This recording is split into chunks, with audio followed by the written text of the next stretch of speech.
I am so glad you're here because today we are going deep, and I mean really deep, into the world of MobLand on Paramount+. We're hunting the big question, which of the Harrigans is secretly working with Richie Stevenson? If you love crime drama mysteries, you are in the right place. Before we dive in, do me a huge favor, hit that like button, subscribe if you haven't already, and ring that notification bell so you never miss a video. Share this with a friend who needs a wild theory breakdown in their life. Alright, let's get started. You know that feeling when a show drops a bombshell and you can't stop thinking about it? That's exactly where we are after episode 8 of MobLand. We see Harrigan bait Richie's henchman, Freddie, into admitting there's a rat inside the Harrigan family. Freddie says it outright, someone's been feeding Richie info since the beginning. Then boom, Freddie is taken out before he can spill any more. And just like that, we're left clutching at clues, hungry for answers. Let me set the stage for you. MobLand is about the Harrigan family versus the Stevenson family in an all-out turf war. Conrad Harrigan sits at the top, ruthless and calculating. On the other side, Richie Stevenson, driven by revenge after his son dies, is tearing the empire apart. Loyalties shift, alliances form and shatter, and trust is more fragile than glass. In that world, betrayal is king. So here's our mission: piece together every clue, every look, every whispered word, and find the mole. We'll break this down in 3 big parts. First, we'll recap all the evidence we have so far. Second, we'll go through each suspect, weighing pros and cons. Third, we'll make our final call and explain why our top pick is the one to watch. By the end, you will be ready to shout your own theory in the comments. Let's roll. Think back to episode 8. Harry sets a trap for Freddie. He coats the conversation in tension. Freddie slips. One of the Harrigans has been with Richie from the start. Freddie never names names. He gets taken out by Richie's crew before he can. That moment is pure suspense. You feel your heart in your throat. Then Harry and Conrad stare at each other, mind wheels spinning. What do they know? What don't they know? Then we flash to Bella's scene with Conrad. He reminds her, no secrets, Bella. She flinches, her face a storm. That tells us she's hiding something.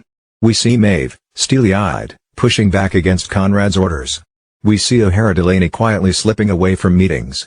And we see Harry D'Souza, calm as ever, taking every scrap of information in. What else? Episode 1 gave us our first red herring. Archie Hammond was killed, presumed the traitor.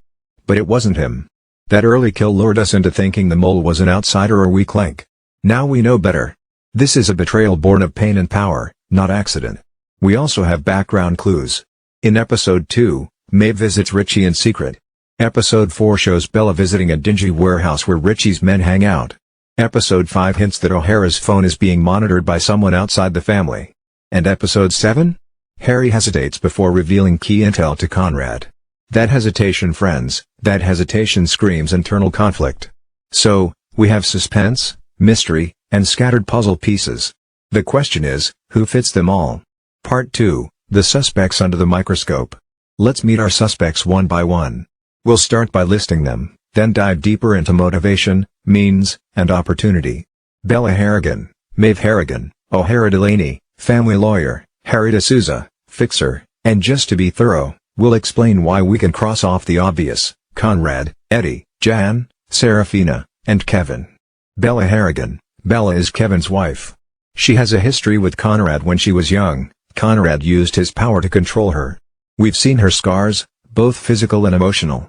In episode 8, when Conrad says there are no secrets, her reaction is almost too sharp, too real. That tells us something. She's been carrying anger for years, and now she's trapped in a marriage that might feel like prison. Could Bella be sabotaging Conrad to get revenge? Sure. She has motive. And we saw her slipping off to Richie's territory in one episode, talking to his lieutenants. She knows the family's moves, and she could feed Richie intel easily. But here's the catch: Bella doesn't seem organized enough for a long game. She's reactive. Her anger flares up, but then she retreats. A mole needs patience and consistency. Bella's volatility makes her a risky candidate. Still, we keep her on the board because a desperate person can surprise you. Maeve Harrigan. Now let's talk about Maeve. She's the matriarch, the one with the iron fist and the ice blue stare. For decades, Conrad cheated on her, humiliated her, and treated her like a possession. We see the weight of that history in every line on her face. We saw her in episode 1 ordering Archie Hammond's murder. We saw her in episode 6 silently watching as Serafina nearly died. We saw her in episode 8 working alongside Harry while dropping hints to Richie. Maeve's motivations are powerful. She wants revenge and liberation. She wants to reclaim her dignity. And guess what? She has history with Richie. They've clashed before, whispered in shadows, plotted in the dark. Feeding him intel while playing the dutiful wife in public? That's classic covert operation. Maeve is smart, patient, and ruthless. She's got opportunities. She's in every meeting and means she controls family strategy sessions. Every breadcrumb points back to her. If you ask me, she's the prime suspect. But we'll circle back after we test the others. Next, O'Hara Delaney, the family lawyer. She knows every secret. She drafts contracts and covers tracks. Lawyers are masters of information. She could leak documents, alter evidence, and steer investigations away from Richie. Heck, she even called out the existence of a rat at the family meeting in episode 7, putting suspicion on others. Classic deflect and distract. But what would O'Hara gain? Losing the Harrigans means losing her livelihood and status. She'd be risking everything. Sure, fear can motivate people, but greed and self-preservation usually tip the scale. Is O'Hara greedy enough to betray the family that employs her? I doubt it. Her risk tolerance is low. So while she's suspicious, she doesn't feel like our mole. Harry D'Souza, last on our shortlist. Harry D'Souza, Conrad's fixer. He's quiet, observant, always 2 steps ahead. He could siphon intel to Richie and cover his tracks. In episode 7, Harry hesitated during a critical moment. Was he stalling to send a message? He cares about family, his own wife and daughter. If he thought Conrad's grip was endangering them, he might cut a deal with Richie to secure their safety. But Harry's loyalty seems rock solid. He's never wavered publicly. And I haven't seen concrete evidence. No secret meetings, no off-screen calls. I think Harry's too calculated to risk his family's safety by siding with a dangerous criminal on the rise. He's smart, but I don't think he'd tie his fate to Richie's. Now let's quickly clear out the impossible suspects. Conrad? He's the boss. He'd never undermine himself. Eddie? He hates Richie's guts after Tommy's death. Jan? She's too sweet and clueless for grand betrayal. Serafina? She nearly got killed by Richie. No way. Kevin? He loathes his father, sure, but he'd never make himself Richie's pawn and risk his own life. That leaves us with Bella, Maeve, O'Hara, and Harry, and we've narrowed it down to 2 real contenders, Bella and Maeve. Time to weigh Bella versus Maeve. Who has stronger motive, means, and opportunity? Motive: Bella has personal anger, but Maeve has decades of betrayal and public humiliation. Means: Bella could slip notes to Richie, but Maeve is in the inner circle. She's in every strategy session. Opportunity: Bella's on the fringes, sneaking around. Maeve is center stage, unfiltered access. And here's the clincher: emotional payoff. A betrayal by a child, a spouse, or a parent hits harder than by a distant relative.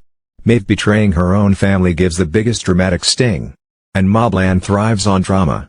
You can almost feel Maeve's lips curling when Conrad is threatened, her eyes gleaming at the thought of revenge. So, for me, it's Maeve Harrigan. She's been the silent puppet master. She's been fueling Richie with intel, watching Conrad flail, and savoring every moment of his unraveling. She's channeling decades of pain into this ultimate act of vengeance. It's cold, it's cruel, and it makes perfect sense. Now I want to hear from you. Do you agree? Is Maeve the mole, or do you have a twist I haven't considered? Drop your theory in the comments. Let's build this community of MobLand sleuths. Give me your evidence, your gut feelings, your wild cards. I read every comment, and you might just get featured in the next video. If you love this breakdown, smash that like button to show your support. If you're new here, welcome. Hit subscribe and join our family of crime drama lovers. Share this video with your friends so they can join the hunt. And don't forget to ring that bell so you're the first to know when the next episode lands or when I drop the big reveal live reaction. Upcoming episodes reminder: mark your calendars. Episode 9, Beggar's Banquet, premieres Sunday, May 25th. Episode 10, The Beast in Me, drops Sunday, June 1st. I'll be streaming live for episode 10, reacting in real time and chatting with you all. So subscribe, turn on notifications, and follow me on Twitter and Instagram. Links are in the description. Let's watch the finale together and see if Maeve gets exposed or if there's another twist awaiting us. Before we go, I wanted to leave you with this: betrayal cuts deeper when it comes from someone you love. We trust our family blindly, and when that trust breaks, the damage is devastating. Maeve's story is a reminder that pain can harden the heart.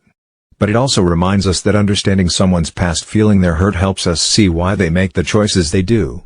No one is black and white. Everyone has scars. MobLand shows us that in stark relief. Thank you for joining me on this wild ride. Keep your detective hats on, keep your theories coming, and remember, in MobLand, nobody is safe, and trust is the deadliest weapon of all. I'll see you next time. Stay sharp, stay safe, and stay suspicious. Peace out.